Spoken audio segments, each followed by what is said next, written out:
রিমান্ডে সাবেক প্রতিমন্ত্রী এনামুর, সাবেক স্বরাষ্ট্রমন্ত্রীর ছেলে জ্যোতি ও নাসা গ্রুপের চেয়ারম্যান নজরুল, ট্রাইব্যুনালে সাবেক সেনা কর্মকর্তা জিয়াউল। নির্বাচনী রোডম্যাপ ঘোষণা সহ জনদাবিতে আজ থেকে বিএনপির জেলায় জেলায় সমাবেশ শুরু। নতুন দল গঠনে জনমত যাচাইয়ে ঢাকা বিশ্ববিদ্যালয়ে ক্যাম্পেইন বৈষম্য বিরোধীদের। পিলখানার মামলায় বিডিআর সদস্যদের মুক্তির দাবিতে আজও শহীদ মিনারে স্বজনদের অবস্থান। শাহবাগে আজও প্রাথমিকের নিয়োগ বাতিল প্রার্থীদের অবস্থান। রাজধানীতে ভোজ্য তেল সরবরাহে তীব্র সংকট। চট্টগ্রাম বন্দরে রমজান ঘিরে আমদানির পণ্য খালাসে ধীরগতি। খোলা বাজারে দামে প্রভাব পড়ার শঙ্কা। এবং যমুনা সেতুতে আর চলবে না ট্রেন, নতুন রেল সেতু দিয়ে যাত্রীবাহী ট্রেন চলাচল শুরু। আপাতত এক লেনে চললেও মার্চেই 2 লেন উদ্বোধন।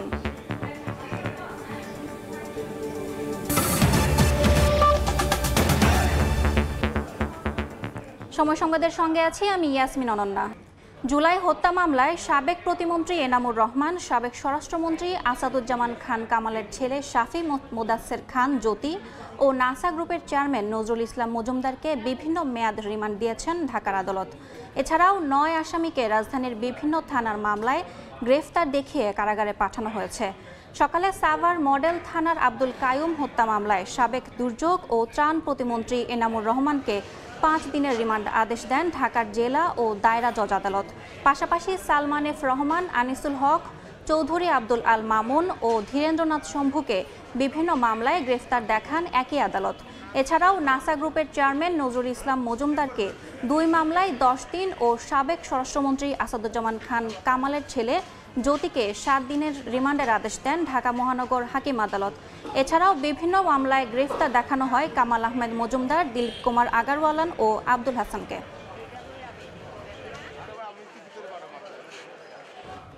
জুলাই গণহত্যা ও গুমের ঘটনায় সাবেক সেনা কর্মকর্তা জিয়াউল আহসানকে আন্তর্জাতিক অপরাধ ট্রাইব্যুনালে হাজির করা হয়েছে।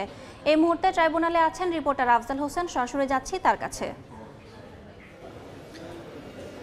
আন্তর্জাতিক অপরাধ ট্রাইব্যুনাল পুনঃপ্রতিষ্ঠার পর যে 18টি মামলা হয় এর মধ্যে একটি মামলা হচ্ছে গুমের মামলা, অর্থাৎ 2007 থেকে 2024-এর 5 আগস্ট পর্যন্ত আওয়ামী লীগের সময়ে যে ধরনের গুম খুন হয়েছে বা আয়না ঘরে বন্দি করে রাখা হয়েছে, নির্যাতন করা হয়েছে, এই ধরনের ঘটনায় একটি মামলা হয়েছে এবং সেই মামলায় 12 জন আসামির মধ্যে 12 জন আসামিকেই 6 জানুয়ারি আন্তর্জাতিক অপরাধ ট্রাইব্যুনাল গ্রেপ্তারি পরোয়ানা জারি করেন। এর মধ্যে অন্যতম আসামি হচ্ছেন এনটিএমসির সাবেক মহাপরিচালক, সাবেক সেনা কর্মকর্তা জিয়াউল আহসান। তিনি শুধুমাত্র এই মামলায় অ্যারেস্ট রয়েছেন, তাকে আজকে ট্রাইব্যুনালে হাজির করা হয়েছে। কোর্ট এখনও বসে নাই, কোর্ট বসলে তাকে এই মামলায় আনুষ্ঠানিকভাবে হয়তো গ্রেফতার দেখানো হবে, এমনটি কিন্তু প্রসিকিউশনের তরফ থেকে জানানো হয়েছে। এই মামলায় আরও যে আসামি রয়েছেন, এই মামলার মূলত প্রধান আসামি সাবেক প্রধানমন্ত্রী শেখ হাসিনা এবং র্যাবের সাবেক মহাপরিচালক, পরবর্তীতে তিনি পুলিশের মহাপরিদর্শক হয়েছিলেন বেনজির আহমেদ। একই সঙ্গে সাবেক প্রধানমন্ত্রী শেখ হাসিনার যে নিরাপত্তা বিষয়ক উপদেষ্টা তারেক সিদ্দিকী, তাকেও কিন্তু এই মামলায় আসামি করা হয়েছে। তাদেরকে গ্রেফতার করতে পারেনি পুলিশ বা তারা দেশের বাইরে রয়েছেন, এমনটি কিন্তু পুলিশের তরফ থেকে জানানো হয়েছে। তো ট্রাইব্যুনালে এখন পর্যন্ত 18টি মামলা হয়েছে এবং 18টি মামলায় 123 জনের বিরুদ্ধে বিচার চলছে এবং আমরা যতটুকু জানতে পেরেছি প্রসিকিউশনের তরফ থেকে যে এই মাসেই শেষের দিকে 3 থেকে 4টি মামলার তদন্ত রিপোর্ট দাখিল করা হবে, অর্থাৎ বিচারের যে আনুষ্ঠানিক ধাপ সেটি কিন্তু এই মাসেই শুরু হবে, এমনটি কিন্তু প্রসিকিউশনের তরফ থেকে বলা হয়েছে। আর গুমের ঘটনায় যে মামলা, সেই মামলার তদন্ত কিন্তু বেশ অগ্রগতি হয়েছে। জাতিসংঘের যে রিপোর্ট, একই সঙ্গে যে গুম কমিশনের যে রিপোর্ট, সেই রিপোর্টগুলো মূলত আমলে রেখেই এই মামলার যে তদন্ত কর্মকর্তা রয়েছেন ট্রাইব্যুনালের, তারা কিন্তু তদন্ত করছেন এবং বেশ খানিকটা এগিয়েছে, এমনটি কিন্তু প্রসিকিউশনের তরফ থেকে বলা হয়েছে। আর যেটি বলি যে ট্রাইব্যুনাল পুনঃপ্রতিষ্ঠা করার পরে আমরা দেখেছি যে এই মামলায় যারা প্রসিকিউশন রয়েছেন তারা কিন্তু বরাবরই বলে আসছেন যে মামলার বিচারিক প্রক্রিয়াটি অত্যন্ত স্বচ্ছ হবে এবং দিনের আলোর মতো পরিষ্কার করেই কিন্তু এই মামলার বিচার প্রক্রিয়া কিন্তু এগিয়ে যাবে এবং এই মামলায় যারা সাক্ষী রয়েছেন, শহীদ পরিবারের যারা স্বজন যারা এই মামলায় সাক্ষী হবেন, তাদের নিরাপত্তার জন্য যথেষ্ট উদ্যোগ নেওয়া হচ্ছে, এমনটি কিন্তু প্রসিকিউশনের তরফ থেকে বলা হয়েছে। তো এই ছিল মূলত আন্তর্জাতিক অপরাধ ট্রাইব্যুনাল থেকে আমার কাছে সবশেষ খবর। সরাসরি যুক্ত ছিলাম আন্তর্জাতিক অপরাধ ট্রাইব্যুনালে। নির্বাচনী রোডম্যাপ ঘোষণা সহ জনদাবিতে আজ থেকে জেলায় জেলায় শুরু হচ্ছে বিএনপির সমাবেশ। কর্মসূচিতে যোগ দেবেন স্থায়ী কমিটির সদস্য সহ দলটির কেন্দ্রীয় নেতারা। ৬৪ জেলার কর্মসূচির অংশ হিসেবে প্রথমে ৬টি জেলায় সমাবেশের আয়োজন করেছে বিএনপি। নিত্যপণ্যের দাম সহনীয় পর্যায়ে রাখা, আইনশৃঙ্খলা পরিস্থিতির উন্নতি, দ্রুত গণতান্ত্রিক উত্তরণে নির্বাচনী রোডম্যাপ ঘোষণা এবং পতিত ফ্যাসিবাদের ষড়যন্ত্র মোকাবেলা সহ বিভিন্ন দাবিতে এই কর্মসূচির কথা জানিয়েছে দলটি।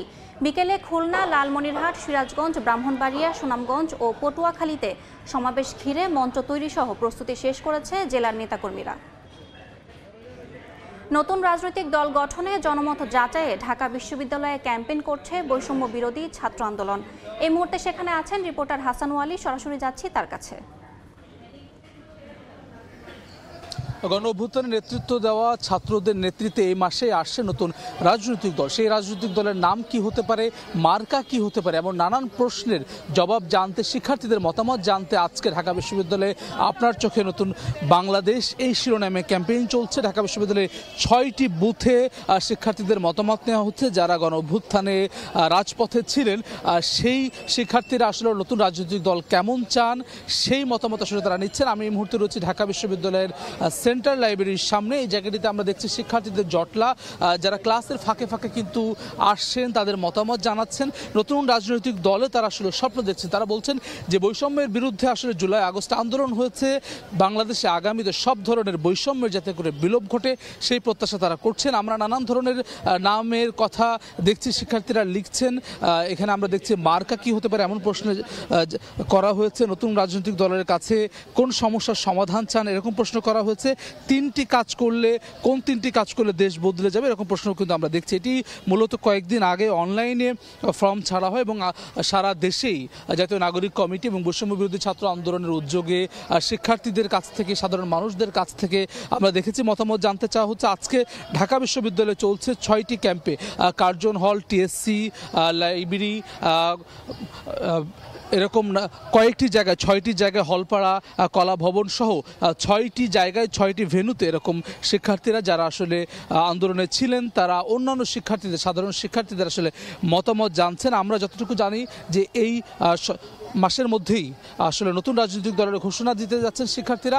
সেই রাজনৈতিক দল কেমন হবে আমরা জানি যে জুলাই গণ অভ্যুত্থানের পরবর্তী সময় থেকে নতুন রাজনৈতিক বন্দোবস্তের কথা বলছেন শিক্ষার্থীরা। সেই নতুন রাজনৈতিক বন্দোবস্তটি কীরকম হবে, কীরকম তাদের লক্ষ্য উদ্দেশ্য থাকবে, সেই সব প্রশ্নের সমাধান করতে আসলে একই সঙ্গে শিক্ষার্থীরা যাতে করে এর সঙ্গে সংযুক্ত থাকে সেই মতামত জানার জন্য আসলে উদ্যোগ নিয়েছে বৈষম্য বিরোধী ছাত্র আন্দোলন। শিক্ষার্থীরাও কিন্তু বলছেন এরকম একটি মতামত দিতে পেরে নতুন রাজনৈতিক দলের আত্মপ্রকাশে তারা আসলে খুশি। সরাসরি যুক্ত ছিলাম ঢাকা বিশ্ববিদ্যালয়ে। লন্ডনে বিশেষজ্ঞ চিকিৎসকদের তত্ত্বাবধানে বিএনপির ভারপ্রাপ্ত চেয়ারম্যান তারেক রহমানের বাসায় থেকেই চিকিৎসা নিচ্ছেন বেগম খালেদা জিয়া। পরিবারের সান্নিধ্যে বেগম জিয়ার শারীরিক অবস্থা এখন স্থিতিশীল বলে জানিয়েছেন তার ব্যক্তিগত চিকিৎসক AZM জাহিদ হোসেন। সুস্থ হওয়ার পর চিকিৎসকরা অনুমতি দিলেই বেগম জিয়া দেশে ফিরবেন বলেও জানান তিনি। এই মুহূর্তে উনি ওনার জ্যেষ্ঠ সন্তান বিএনপি ভারপ্রাপ্ত চেয়ারম্যান জনাব তারেক রহমানের সাহেবের বাসায় ওনাদের তত্ত্বাবধানে, অর্থাৎ professor Patrick Kennedy, doctor Jennifer cross এবং সেই সাথে ডক্টর ব্যারেট ওনাদের তত্ত্বাবধানে চিকিৎসাধীন আছেন এবং ওনার চিকিৎসা ওনার বাসায় থেকেই হচ্ছে এবং বিভিন্ন পরীক্ষা নিরীক্ষা যেগুলো করা দরকার মাঝে মাঝে করা হচ্ছে এবং ওনারা ওনাকে বাসায় গিয়ে দেখে আসছেন।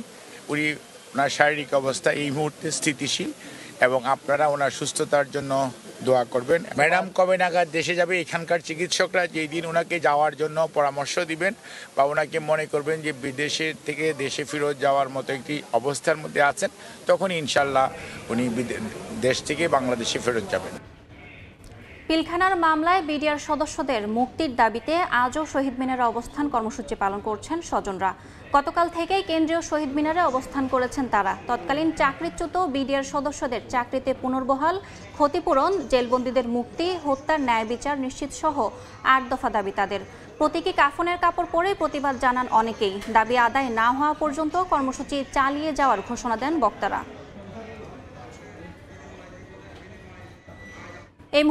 এই মুহূর্তে কেন্দ্রীয় শহীদ মিনারে আছেন রিপোর্টার তোহা খান তামিম, সরাসরি যাচ্ছি তার কাছে।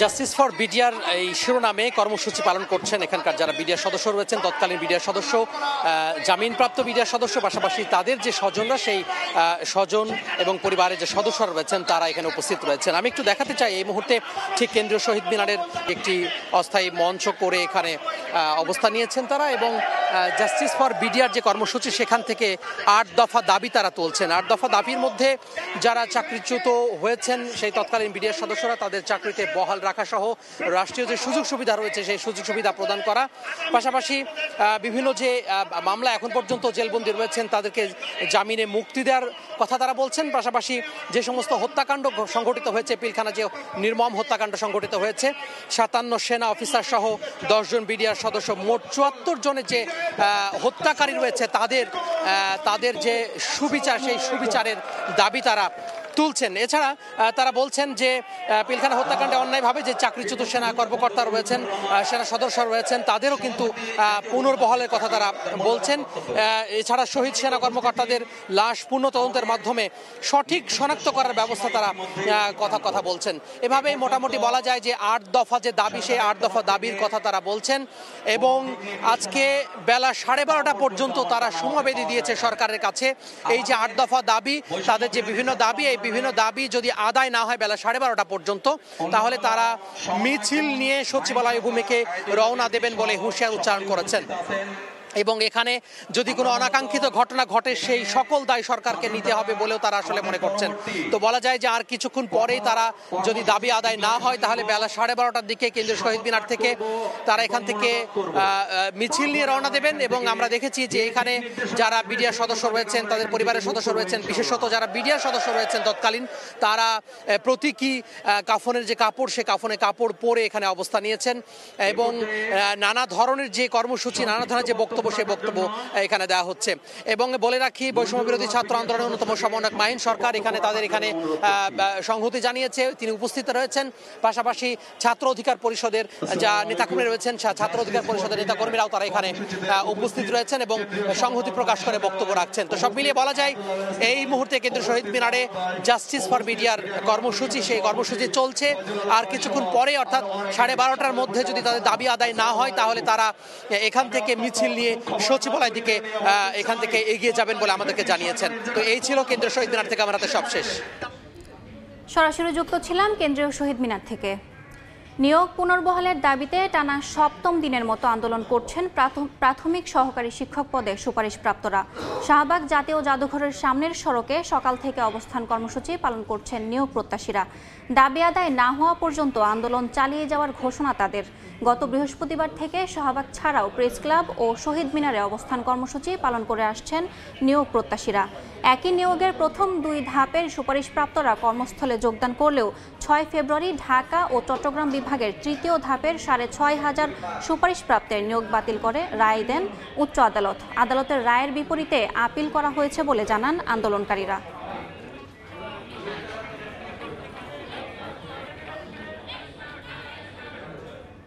এই মুহূর্তে শাহবাগে আছেন জুম্মান সাদিক জ্যাভলিন, সরাসরি যাচ্ছি তার কাছে। প্রাথমিক সহকারী শিক্ষক পদে যে আন্দোলনরত ছিলেন তারা কিন্তু আজকে টানা 7ম দিনের মতো অবস্থান কর্মসূচি সেটি পালন করছেন। আজকে সকালেও শাহবাগে জাতীয় জাদুঘরের সামনের যে সড়ক রয়েছে সেখানে তারা অবস্থান নিয়েছেন গত 2 দিনের মতোই। আজকে সকালে তাদেরকে বলা হয়েছিল যে গতকালকে যে ঘোষণা দেওয়া হয়েছিল আজ দুপুর 12টা পর্যন্ত তারা আলটিমেটাম দিয়েছিলেন। এই দুপুর 12টা বেজে গেছে, ইতোমধ্যেই কয়েক মিনিট পার হয়ে গেছে। আমরা তাদের সঙ্গে কথা বলার চেষ্টা করেছি যে কি এই 12টায় আলটিমেটাম যেটি দেওয়া হয়েছিল এর পরবর্তীতে আসলে তাদের কর্মসূচি কি হবে, যেহেতু এখনো পর্যন্ত তাদের যোগদানের ব্যাপারে কোনো নির্দেশনা সুস্পষ্টভাবে দেয়া হয়নি এবং তাদের দাবি আদায় হয়নি। এখন তারা আসলে কি করবেন তারা জানিয়েছেন তারা কিছুটা বিশ্বাস এখনও রাখতে চাচ্ছেন। তারা যে সংশ্লিষ্ট মন্ত্রণালয় রয়েছে প্রাথমিক ও গণশিক্ষা মন্ত্রণালয়, সেখানে তারা বারবার তাদেরকে আশ্বাস দিয়েছেন, যদিও তারা সেই আশ্বাসের উপরে একটা আস্থাহীনতায় ভুগছেন, তারপরেও কিছুটা বিশ্বাস রাখছেন হয়তো আর কিছুক্ষণ দেরি করলে তাদের একটি সুরাহা হতে পারে, এমন বিশ্বাস নিয়েই তারা এখানে অবস্থান করছেন। তবে সেটি খুব বেশি সময় আসলে তারা দিতে চাচ্ছেন না। এর পরবর্তীতে আরও কঠোর কর্মসূচিতে তারা যাবেন এবং সেটি আজ দুপুর 2টায় তারা ঘোষণা করবেন যে আসলে পরবর্তী কর্মসূচিটি তাদের কি হতে যাচ্ছে। এবং তারা একটি কথা বলেছেন, রাষ্ট্র তাদেরকে সুপারিশ দিয়েছে, তারা নিজেদের সুপারিশ দেন নাই। সুতরাং রাষ্ট্রকে আসলে এই যে সামাজিকভাবে তাদেরকে হেয় প্রতিপন্ন হতে হয়েছে কিংবা লাঞ্ছিত হতে হচ্ছে, তারা রাজপথে নেমেছেন এবং সেখানে পুলিশের লাঠিচার্জের শিকার হয়েছেন, এই সব কিছু মিলিয়ে তারা আসলে বলছেন যে এর বিচারটা তারা চান। একই সঙ্গে তারা যে যোগদান সেটি নিশ্চিত না হওয়া পর্যন্ত যে রাজপথ ছাড়বেন না সেটি আরও একবার স্পষ্ট করে তারা জানিয়েছেন। এছাড়া তারা যেটি বলছেন, আজকে দুপুর 2টায় কর্মসূচি দেওয়া হবে, সেটি আরও কঠোর কর্মসূচি। এবং এই যে তৃতীয় ধাপের যারা ঢাকা এবং চট্টগ্রাম বিভাগের সহকারী শিক্ষক পদে সুপারিশপ্রাপ্ত হয়েছেন সেই 6531 জন, তারা কিন্তু বলছেন যে এই যোগদান নিশ্চিত না হওয়া পর্যন্ত তারা আসলে এই রাজপথ ছাড়বেন না এবং পুলিশের কোনো প্রয়োজন নেই, তারা প্রয়োজনে আত্মাহুতি দেবেন, এমন কথাও তারা আসলে তারা বলেছেন।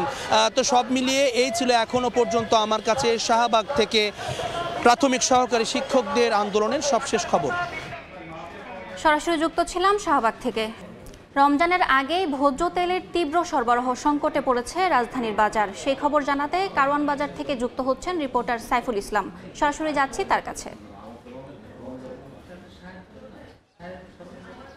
ভোজ্য তেলের বাজারে যে সংকট সেটি কিন্তু প্রতিদিনে আমরা দেখছি যে তীব্র থেকে তীব্রতর হচ্ছে। কেননা বেশ কয়েকটি দোকানে ভোজ্য তেলের যে বোতলের লিটার 5 লিটার 2 লিটার 1 লিটার তেল মিললেও কিন্তু আমরা যদি রাজধানীর কারওয়ান বাজারের পরিস্থিতি একটু বলি, তেল পাওয়া যাচ্ছে কিছু কিছু দোকানে, কিন্তু সেই তেলের সাথে কিন্তু ক্রেতাদেরকে গুনতে হচ্ছে বা কিনতে হচ্ছে আটা, ময়দা, এর পাশাপাশি কিন্তু সুজি থেকে শুরু করে অন্য পণ্য, যেটি কিন্তু বরাবর মতোই যে এই যে রমজান আসলে বা রোজা শুরু হলেই যে ক্রেতারা ঠকে বা ক্রেতাদের উপরে যে একটা বাড়তি প্রেশার যায়, সেই জিনিসটা কিন্তু আসলে দেখার মতো কেউ নেই। এখানে আমরা ক্রেতাদের সাথে যে কথা বলেছি, অনেকেই আমরা সকাল থেকেই ঘুরে দেখেছি যে রাজধানীর কারওয়ান বাজারে অনেকেই হচ্ছে তেল না কিনে ফিরছে। কেননা হচ্ছে একটু আগে আমরা একজনের সাথে কথা বলেছিলাম, সে বলছিল যে সে ড্রাইভিং পেশায় যুক্ত, কিন্তু সে বরাবর 700 টাকা নিয়ে বাজারে এসেছেন 5 লিটার তেল কেনার জন্য, যেখানে হচ্ছে যে 7 থেকে 800 টাকা নিয়ে এসেছেন, যেখানে হচ্ছে যে সে 5 লিটার তেল না কিনেই ফিরছেন। তার কারণ হচ্ছে যে তেলের সাথে অন্য পণ্য কিনতে হচ্ছে। কিন্তু এমন অভিযোগের আসলে সুরাহাটা কোথায়, সেই উত্তর কিন্তু এখানকার বাজারে আগত ক্রেতারা কিন্তু জানে না। খুচরা ব্যবসায়ীরা যে দায় বা তীর ছোড়াছুরির বিষয়টা সেটি কিন্তু চাপিয়ে দেওয়া দিচ্ছে ডিলারদের নিকট, ঠিক ডিলাররাও একই রকম মিলারদের নিকট। তাহলে কি এরকম পুরো একটি যে চক্র, সেই চক্রের বরাবরই কিন্তু যে মূল জায়গায় কাজ করা, সেই কাজ করার জায়গাটা কিন্তু এখনও পর্যন্ত পুরোপুরি কিন্তু বলা যায় যে না দেখার মতোই রয়েছে আর কি। তবে এমন এই যে দুর্ভোগ কয়েকদিন পরেই হচ্ছে শবে বরাত, এরপরেই এই মাসের শেষে বা আগামী মাসের শুরুতেই রমজান শুরু হবে, তখন কি এই তেলের তীব্র সংকট হবে কিনা সেটা নিয়ে কিন্তু এখনও পর্যন্ত ক্রেতাদের মনে বরাবরের মতোই কিন্তু একটি উদ্বেগ রয়েছে। তবে এই কথার প্রেক্ষিতে আমরা যদি বলি যে এই যে বাজারে যে বিভিন্ন ধরনের প্রতিষ্ঠান আছে বা দেশে বিভিন্ন ধরনের সরকারি প্রতিষ্ঠান আছে, তারা কতটুকু পর্যন্ত অভিযান পরিচালনা করছে সেটা কিন্তু এখনো পর্যন্ত প্রশ্নবিদ্ধ। সব কিছু মিলে বলা যায় যে বাজারে কিন্তু সংকট কিছুটা রয়েছে তেলের, তবে সেটি সাপ্লাই যদি স্বাভাবিক করা হয় তাহলে এই সংকট কাটবে। এই ছিল আমার কাছ থেকে রাজধানীর কারওয়ান বাজারের তেলের বাজারের সর্বশেষ। সরাসরি যুক্ত ছিলাম রাজধানীর কারওয়ান বাজারে। মাউশির ডিজির পদত্যাগ, অবসরপ্রাপ্ত শিক্ষক কর্মচারীদের কল্যাণ ও অবসরের টাকা প্রদান সহ বিভিন্ন দাবিতে মিছিল নিয়ে শিক্ষা ভবন অভিমুখে যাচ্ছেন শিক্ষক কর্মচারী ঐক্যজোট। এই মুহূর্তে সেখানে আছেন রিপোর্টার মাহাদি ইসলাম ধ্রুব। সরাসরি যাচ্ছি তার কাছে। মাধ্যমিক ও উচ্চ শিক্ষা অধিদপ্তরের মহাপরিচালক পদত্যাগের দাবিতে আজকে শিক্ষক কর্মচারী ঐক্যজোট কিন্তু প্রেস ক্লাবে একটি মানববন্ধন শেষ করে বর্তমানে তারা শিক্ষা ভবন ঘেরাও কর্মসূচি পালন করছে। তাদের যেটি দাবি সেটি হচ্ছে বর্তমানে যিনি মাধ্যমিক ও উচ্চ শিক্ষা অধিদপ্তরের যিনি মহাপরিচালক রয়েছেন এহতেশামুল হক, তিনি একজন ফ্যাসিস্ট আওয়ামী লীগের দোসর এবং এই দোসরকে কোনোভাবে শিক্ষা ভবনের মতো একটি গুরুত্বপূর্ণ জায়গায় থাকতে দেওয়া যাবে না। শুধুমাত্র ডিজির পদত্যাগ না, তারা তারা জাতীয় শিক্ষা ব্যবস্থাপনা একাডেমি নাইমের মহাপরিচালক যিনি রয়েছেন জুলফিকার হায়দার তারও পদত্যাগ চেয়েছেন। এছাড়া তারা বলছেন শুধু ডিজি এবং নাইমের মহাপরিচালক বাদেও তারা শতভাগ উৎসব ভাতা প্রদান, শিক্ষকদের বদলি, প্রায় 90,000 অবসরপ্রাপ্ত শিক্ষক কর্মচারীদের কল্যাণ ও অবসরের টাকা প্রদান, মহার্ঘ ভাতা ও জাতীয়করণ সহ বেশ কিছু দাবিতে কিন্তু আজকে তারা সকালে প্রেস ক্লাবে একটি অবস্থান কর্মসূচি পালন করেছে এবং সেই অবস্থান কর্মসূচি শেষে তারা কিন্তু একটি মিছিল নিয়ে, অর্থাৎ শিক্ষক কর্মচারী ঐক্যজোট একটি বিশাল মিছিল নিয়ে তারা কিন্তু শিক্ষা ভবন ঘেরাও কর্মসূচি পালন করছেন। আমরা দেখেছি যে শিক্ষা ভবন ঘেরাও করার সময় গেটে কিন্তু গেট তালা দেওয়া ছিল এবং সেই গেট ভেঙে তারা ভিতরে প্রবেশ করে এবং এখানে কিন্তু আইন শৃঙ্খলা বাহিনী একটি কঠোর অবস্থানে রয়েছে। আমরা দেখছি যে শিক্ষা ভবনের মূল যে গেট সেই গেটটিকে তালা দিয়ে তার সামনে কিন্তু ব্যাপক আইন শৃঙ্খলা রক্ষাকারী বাহিনী তারা কিন্তু অবস্থান করছে তার সামনে এবং এই মুহূর্তে কিন্তু তার অপোজিটে আইন শৃঙ্খলা বাহিনীর ঠিক বিপরীত পাশে কিন্তু শিক্ষক কর্মচারী ঐক্যজোটের নেতাকর্মীরা অবস্থান করছেন।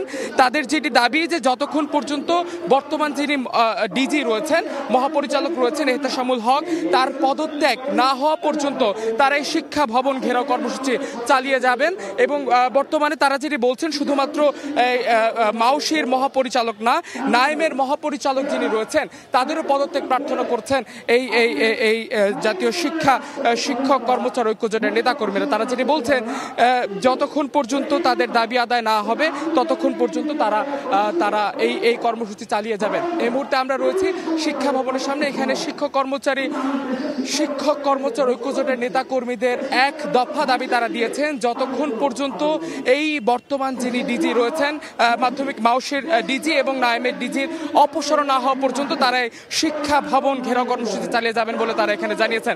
তো এই ছিল শিক্ষা ভবন থেকে আমার কাছে থাকা সবশেষ। সরাসরি যুক্ত ছিলাম রাজধানীর শিক্ষা ভবন জায়গা থেকে। রমজান ঘিরে কয়েক লাখ মেট্রিক টন পণ্য আমদানি হলেও মাদার ভেসেল থেকে খালাসে দেখা দিয়েছে ধীরগতি।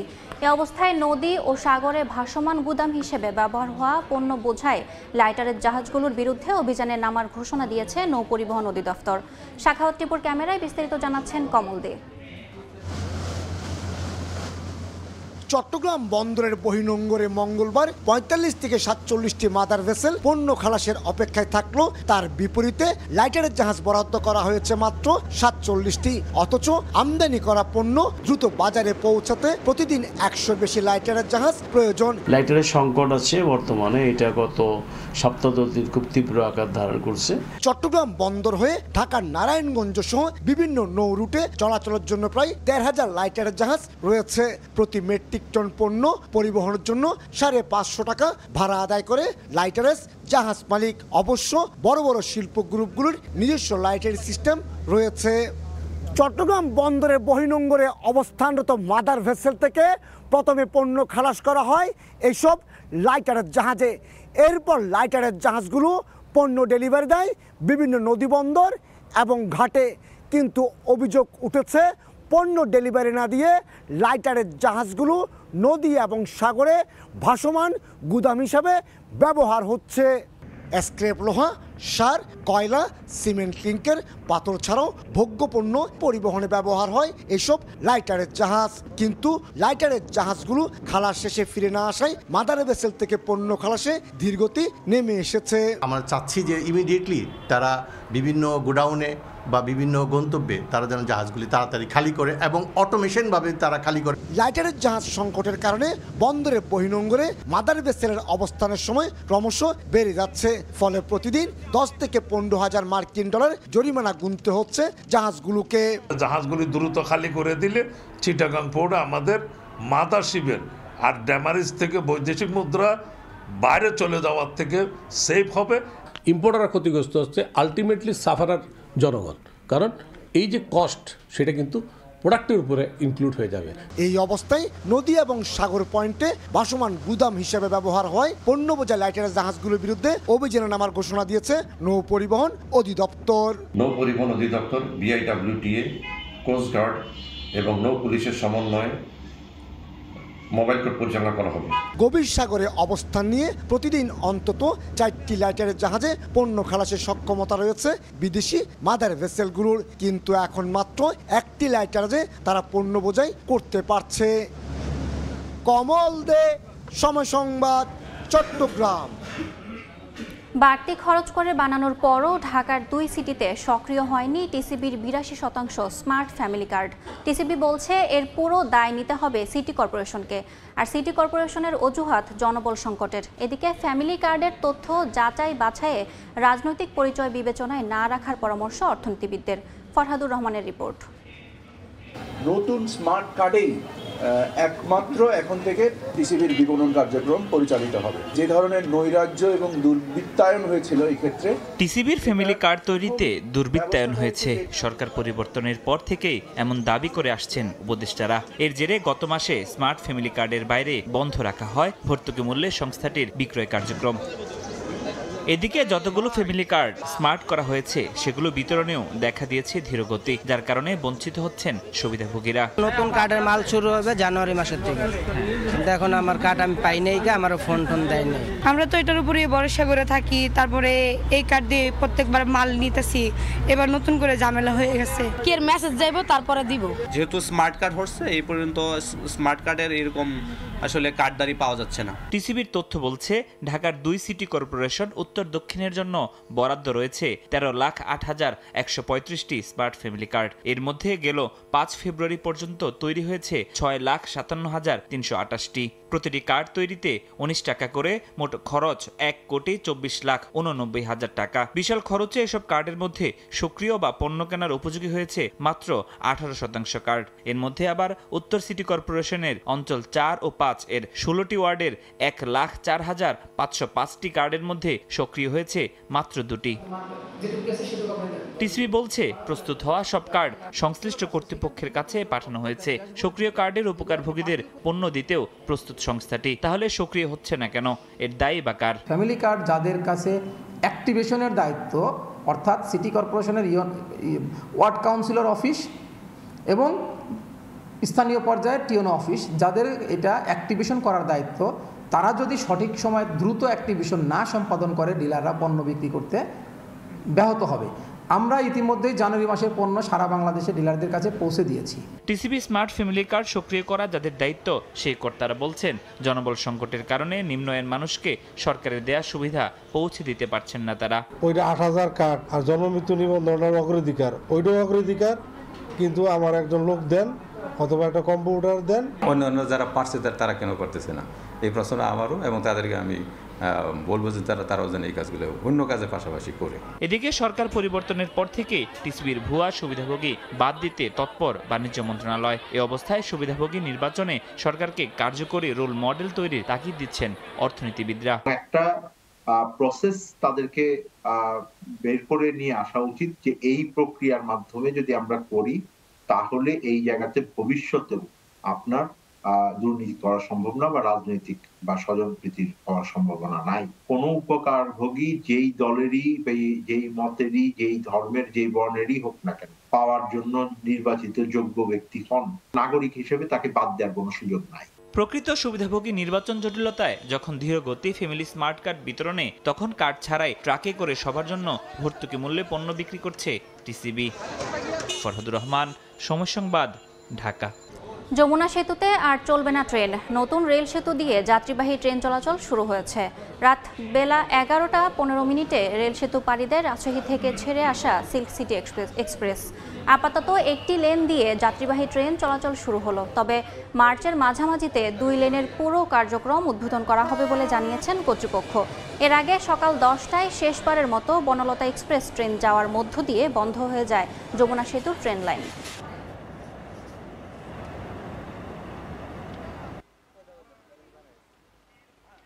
আমরা খুবই এক্সাইটেড এবং খুবই উৎফুল্ল এই কারণে যে প্রথম একটা যাত্রীবাহী ট্রেন আমাদের এই ব্রিজের উপর দিয়ে যাচ্ছে।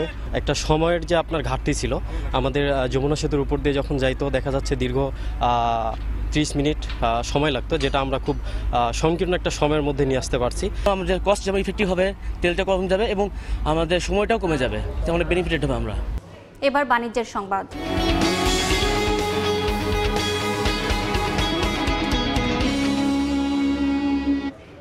চলতি মাসেই জাতীয় গ্রিডে যুক্ত হচ্ছে সিলেট 10 ও বেগমগঞ্জ 4 ওয়েস্ট কূপের গ্যাস। কূপ দুটি কিনে দিনে গ্যাস মিলতে পারে ৩৫ থেকে ৪০ বিলিয়ন ঘনফুট। পেট্রোবাংলার আশা, গ্রীষ্মে গ্যাস বিদ্যুতের বাড়তি চাহিদা মেটাতে কিছুটা হলেও ভূমিকা রাখবে এ উদ্যোগ। সংকট সামলাতে জ্বালানি অনুসন্ধানে আরও জোর দেওয়ার পরামর্শ বিশেষজ্ঞদের। ফারুক ভূঁইয়া রবিনের রিপোর্ট।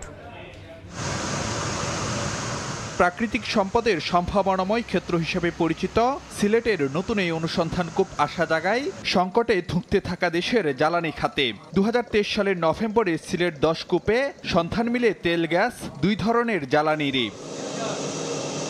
তবে পাইপলাইন না থাকায় ১ বছরের বেশি সময় পেরিয়ে গেল কূপটির গ্যাস এখনও যুক্ত করা যায়নি জাতীয় গ্রিডে। নতুন পাইপলাইন বসাতে গিয়ে চ্যালেঞ্জ হয়ে দাঁড়ায় সংশ্লিষ্ট দপ্তরের অনুমতি পেতে বিলম্ব সহ বেশ কিছু বাধা। তবে সেসব পেছনে ফেলে ৬ ইঞ্চি ব্যাসার্ধের পাইপলাইন নির্মাণ কাজ এখন শেষ পর্যায়ে। পেট্রোবাংলার আশা, চলতি মাসে গ্যাস সঞ্চালন হবে নতুন এই পাইপলাইনে, যেখান থেকে জাতীয় গ্রিডে দৈনিক সরবরাহ করা যাবে ২০ থেকে ২৫ মিলিয়ন ঘনফুট গ্যাস। পাইপলাইন বসাতে যে দেখা গেল যে রোডসের পাশ দিয়ে যাচ্ছে, সেখানে ডিচ, ওখানে আবার গ্রামবাসী মাছ চাষ করেছেন, তো ওগুলি আবার সলভ করতে হচ্ছে। আবার দেখা যাচ্ছে রোডসের এক্সটেনশন হবে, তখন রোডসের পারমিশন নিতে হচ্ছে। আশা করি যে ফেব্রুয়ারি লাস্ট উইকে আমরা একটা রেজাল্ট পাবো। উদ্বোধনের ডেট পেয়ে যাবেন ফেব্রুয়ারি শেষে। শুধু তাই নয়, চলতি মাসেই পাইপলাইন নির্মাণ শেষ করে বেগমগঞ্জ ৪ ওয়েস্ট উন্নয়ন কূপের গ্যাসও জাতীয় গ্রিডে যুক্ত হওয়ার কথা, যেখান থেকে উৎপাদন হতে পারে দৈনিক ১৫ মিলিয়ন ঘনফুট গ্যাস। সব মিলিয়ে চলতি মাসে অভ্যন্তরীণ উৎস থেকে দৈনিক ৪০ মিলিয়ন ঘনফুট গ্যাসের যোগান বাড়াতে চাই পেট্রোবাংলা। গরম আসার আগে যা কিছুটা হলেও হাঁফ ছাড়ার আশা জাগাচ্ছে জ্বালানি খাতে। এখানে ঘাটতি মেটানোর একটা সুযোগ আছে। এটা খুব একটা বড় পরিবর্তন হবে না, কিন্তু এখানে যে কমে যাওয়ার যে ধারাটা, সেটাকে হয়তো কিছুটা ধীর স্থির রাখবে। এই কারণে আরও বেশি পরিমাণ কূপ খনন করে এই ধারাটাকে উপরের দিকে নিয়ে যাওয়ার চেষ্টা করা উচিত। সিলেট ১০ কূপ সম্ভাবনা জাগানোই সেখানে নতুন করে আরও কূপ খননের লক্ষ্য ঠিক করেছে পেট্রোবাংলা। ফারুক ভূঁইয়া, রবিন, সময় সংবাদ, ঢাকা।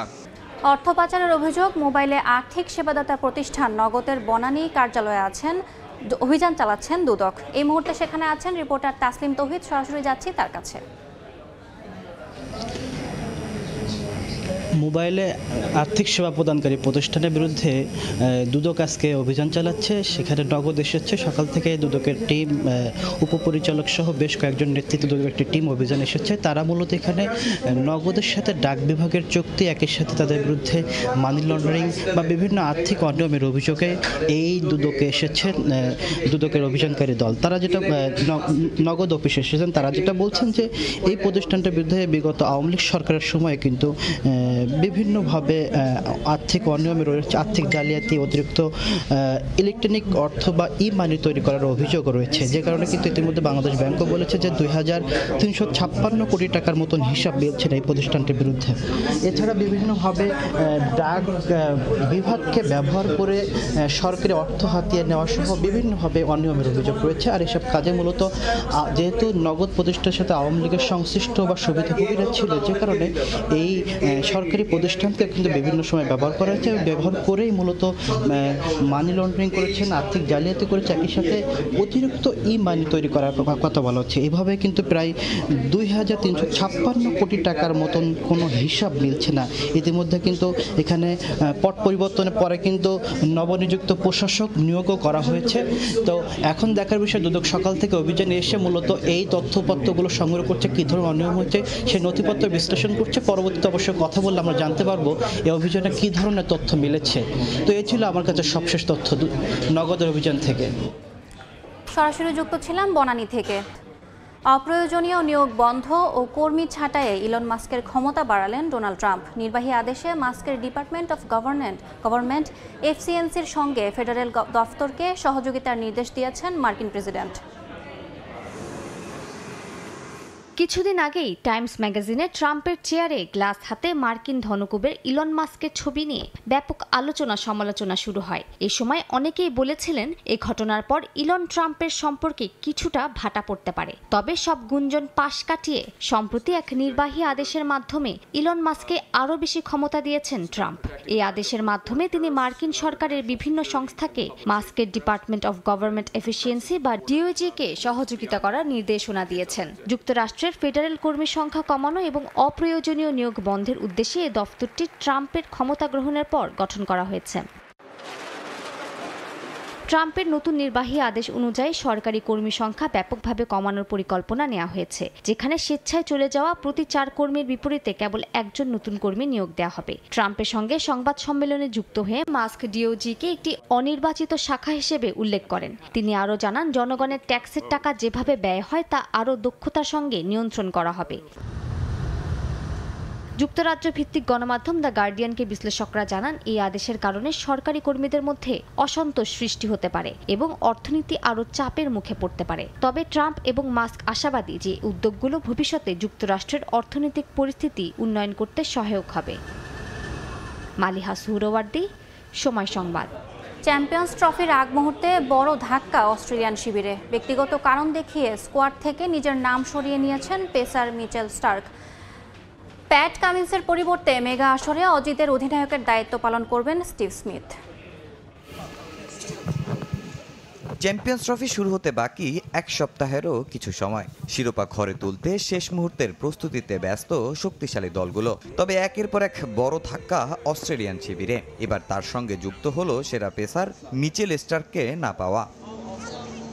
চ্যাম্পিয়ন্স ট্রফির স্কোয়াড অনেক আগেই ঘোষণা করেছে অস্ট্রেলিয়া, তবে 15 সদস্যের দলের 4 জন ছিটকে গেছেন আগে। অ্যাঙ্কেল ইনজুরিতে দলের নেতৃত্ব দিতে পারবেন না প্যাট কামিন্স। এবার আরেক পেসার মিচেল স্টার্ক চ্যাম্পিয়ন্স ট্রফিটাই খেলবেন না বলে জানিয়েছেন।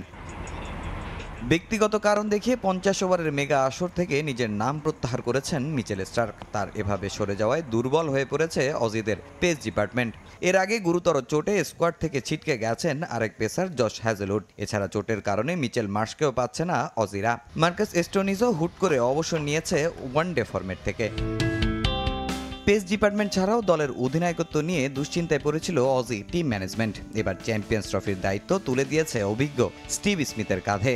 সেরা 5 ক্রিকেটারকে ছাড়াই চ্যাম্পিয়ন্স ট্রফির নেতৃত্ব দেবেন স্মিথ। তাদের বদলি হিসাবে স্কোয়াডে এসেছেন Sean Abbott, Ben Dwarshuis, Jake Fraser McGurk, Johnson ও তানবীর সাংহা। এর আগে অধিনায়ক হয়েছিলেন স্টিভ স্মিথ। তার অধীনে 2015 বিশ্বকাপ জিতেছে অস্ট্রেলিয়া। তার নেতৃত্বে 2017-18 এশেজে ইংল্যান্ডকে হারিয়েছে অজিরা। তবে 2018 সালে বল টেম্পারিং এর অভিযোগে অধিনায়কের পদ হারিয়েছিলেন স্মিথ। গায়ে লেগেছে নিষেধাজ্ঞার কলঙ্ক। পরে দুর্দান্ত পারফরমেন্স করে আবারও ডাক পেয়েছেন জাতীয় দলে। এবার পেলেন অধিনায়কের গুরু দায়িত্ব। এর আগে বর্ডার গাভাস্কার ট্রফিতে কামিন্স ইনজুরিতে ছিটকে যাওয়ায় শ্রীলঙ্কার বিপক্ষে টেস্ট সিরিজের অধিনায়কের দায়িত্ব পালন করেছেন স্টিভ স্মিথ। ওয়ানডে সিরিজেও তিনি থাকছেন অধিনায়ক হিসাবে। আর 22 ফেব্রুয়ারি ইংল্যান্ডের বিপক্ষে ম্যাচ দিয়ে তার অধীনে চ্যাম্পিয়ন্স ট্রফির যাত্রা শুরু করবে অস্ট্রেলিয়া। তামিম হোসেন, সময় সংবাদ। এই ছিল সময় সংবাদের সঙ্গে থাকুন সময়ের।